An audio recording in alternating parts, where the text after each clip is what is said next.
ਅਗਲੀ ਜਿਹੜੀ ਹਰਜੋਤ ਸਿੰਘ ਦੀ ਗੱਲ ਕਰਦੇ ਜਾਈਏ, ਟਰਾਂਸਨੈਸ਼ਨਲ ਫਰਾਡ ਸਕੀਮ ਅਨਕਵਰ ਕੀਤੀ ਗਈ ਆ। FBI ਦੇ special agent in charge Sid Patel ਉਹਨਾਂ ਨੇ ਇਸ ਬਾਰੇ ਜਿਹੜੀ ਉਹ ਜਾਣਕਾਰੀ ਦਿੱਤੀ ਹੈਗੀ ਆ। ਇਹ ਕੈਲੀਫੋਰਨੀਆ ਤੋਂ ਜਿਹੜੇ ਹੈਗੇ ਨੇ special agent seed Patel, federal ਅਧਿਕਾਰੀਆਂ ਨੇ 15 ਜਾਣਿਆਂ ਨੂੰ ਗ੍ਰਿਫਤਾਰ ਕੀਤਾ ਆ, ਜਿਨ੍ਹਾਂ ਦਾ ਧੰਦਾ ਸੀਗਾ ਵੀ ਜਿਹੜੇ ਬਜ਼ੁਰਗ ਅਮਰੀਕਨਸ ਆ ਉਹਨਾਂ ਨੂੰ ਸਕੈਮ ਜਿਹੜਾ ਉਹ ਕਰਦੇ ਸੀ। ਫਰਾਡੂਲੈਂਟ ਟੈਲੀ ਮਾਰਕੀਟਿੰਗ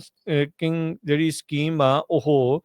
ਚਲਾਈ ਜਿਹੜੀ ਉਹ ਜਾ ਰਹੀ ਸੀ ਇਹਨਾਂ ਦੇ ਜਿਹੜਾ ਉਹ ਦੁਆਰਾ। ਜਾਂਚਕਰਤਾਵਾਂ ਨੇ ਜਿਹੜਾ ਉਹ ਦੱਸਿਆ ਵੀ ਜਿਹੜੇ ਸਸਪੈਕਟ ਆ ਉਹ ਪੀੜਤਾਂ ਨੂੰ ਉਹ ਕਾਂਟੈਕਟ ਕਰਦੇ ਸੀਗੇ, ਜਿਹੜੇ ਪਹਿਲੋਂ ਜਾਂ ਉਸ ਤੋਂ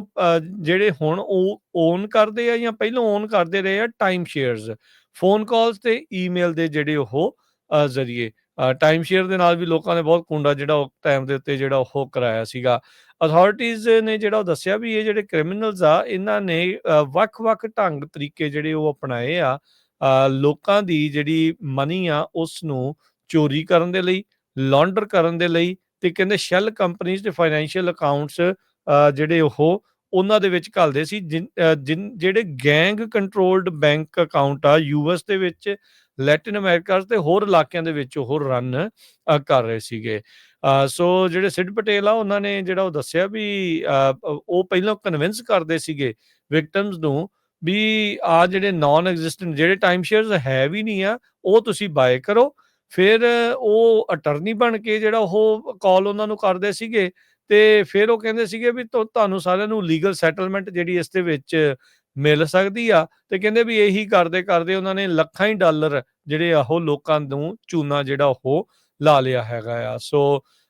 ਇਹ ਬਾਰ-ਬਾਰ ਇਹ ਅਧਿਕਾਰੀ ਕਹਿ ਰਹੇ ਆ ਵੀ ਜਦੋਂ ਵੀ ਤੁਹਾਨੂੰ ਕੋਈ ਇਹੋ ਜਿਹੀ ਚੀਜ਼ ਦੇ ਵਿੱਚ ਸ਼ੱਕ ਲੱਗਦਾ ਆ,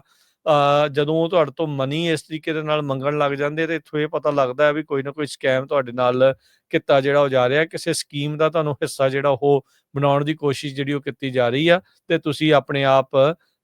ਜਿਹੜਾ ਉਹ ਉਸ ਤੋਂ ਬਚੋ। ਕਹਿੰਦੇ ਵੀ ਉਹ ਰੀਅਲ ਗਵਰਨਮੈਂਟ ਇੰਪਲੋਈ ਨੇਮਸ ਵਰਤੇ ਸੀਗੇ ਵੀ ਕੱਲ ਨੂੰ ਜੇ ਕੋਈ ਸਰਚ ਕਰਦਾ ਆ ਵੀ ਉਹਦਾ ਪਤਾ ਲੱਗ ਸਕੇ। ਇੱਥੋਂ ਤੱਕ ਕਿ ਜਿਹੜੇ ਅਟਰਨੀ ਬਣ ਕੇ ਕਾਲ ਕਰਦੇ ਸੀ ਬਾਰ ਦੇ ਉੱਤੇ, ਹੁਣ ਅਟਰਨੀਜ਼ ਦੇ ਜਿਹੜੇ ਉਹ ਲਾਇਸੈਂਸ ਨੰਬਰ ਆ ਉਹ ਅਵੇਲੇਬਲ ਹੁੰਦੇ ਆ, ਉਹ ਕੁਛ ਵੀ ਜਿਹੜਾ ਉਹ ਅਸਲੀ ਜਿਹੜਾ ਉਹ ਨੰਬਰ ਚੱਕ ਕੇ ਤੇ ਅਥੈਂਟਿਕ ਸੀਲਸ ਆ ਵੇਖਣ ਨੂੰ ਲੱਗਦੀਆਂ, ਉਹਦੀ ਵਰਤੋਂ ਕਰਕੇ ਲੋਕਾਂ ਨੂੰ ਇਸ ਤਰੀਕੇ ਦੇ ਨਾਲ ਉਹ ਠੱਗ ਲੈਂਦੇ ਸੀਗੇ। 372 ਲੋਕਾਂ ਨੂੰ ਇਹਨਾਂ ਨੇ ਚੂਨਾ ਲਾਇਆ ਹਰਜੋਤ ਸਿੰਘ ਜੀ, ਤੇ 30 ਮਿਲੀਅਨ ਤੋਂ ਵੱਧ ਡਾਲਰ ਦਾ ਜਿਹੜਾ ਉਹ ਚੂਨਾ ਆ ਉਹ ਲਾ ਚੁੱਕੇ ਆ। ਕਹਿੰਦੇ ਉਹ ਮਨੀ ਆ ਜਿਹੜੀ ਕਿਸੇ ਨੂੰ ਵੀ ਹੁਣ ਮੁੜ ਦੁਬਾਰਾ ਜਿਹੜੀ ਉਹ ਨਜ਼ਰ ਨਹੀਂ ਆਵੇਗੀ। ਸੋ ਟਾਈਮ ਸ਼ੇਅਰ ਵੇਚ ਕੇ ਬਾਅਦ ਚ ਵਕੀਲ ਬਣ ਕੇ ਹੋਰ ਪਤਾ ਨਹੀਂ ਕਿਸ ਤਰੀਕੇ ਦੇ ਨਾਲ ਲਾ ਐਨਫੋਰਸਮੈਂਟ ਵਾਲੇ ਬਣ ਕੇ ਕਈ ਕੁਛ ਜਿਹੜਾ ਉਹ ਕਰਕੇ ਇਹਨਾਂ ਨੇ ਜਿਹੜਾ ਉਹ ਲੋਕਾਂ ਨੂੰ ਰਗੜਿਆ ਆ। ਇਹ ਜਿਹੜੀਆਂ ਅਰੈਸਟ 15 ਜਣਿਆਂ ਦੀਆਂ ਕੀਤੀਆਂ ਗਈਆਂ ਕੈਲੀਫੋਰਨੀਆ, ਟੈਕਸਸ ਤੇ ਫਲੋਰੀਡਾ ਦੇ ਵਿੱਚੋਂ ਕੀਤੀਆਂ ਗਈਆਂ, ਜਿਨ੍ਹਾਂ ਚੋਂ 2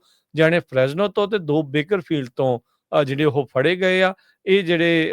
FBI ਦੇ ਜਿਹੜੇ agent in charge special agent in charge Sid Patel ਨੇ ਜਾਣਕਾਰੀ ਜਿਹੜੀ ਇਹ ਦਿੱਤੀ ਆ। ਸੋ $30 ਮਿਲੀਅਨ ਦੀ ਟੈਲੀ ਮਾਰਕੀਟਿੰਗ ਫਰਾਡ ਸਕੀਮ ਦਾ ਭਾਂਡਾ ਭੰਨਦੇ ਹੋਏ 15 ਜਣਿਆਂ ਨੂੰ ਗ੍ਰਿਫਤਾਰ ਜਿਹੜਾ ਆ ਪੂਰੇ ਅਮਰੀਕਾ ਚੋਂ ਕੀਤਾ ਗਿਆ ਆ, ਤੇ ਜਿਹਦੀਆਂ ਤਾਰਾਂ ਫਰੈਜ਼ਨੋ ਬੇਕਰਫੀਲਡ ਦੇ ਨਾਲ ਵੀ ਜੁੜੀਆਂ ਦੱਸੀਆਂ ਗਈਆਂ ਨੇ। ਇੱਕ ਵਾਰੀ ਫੇਰ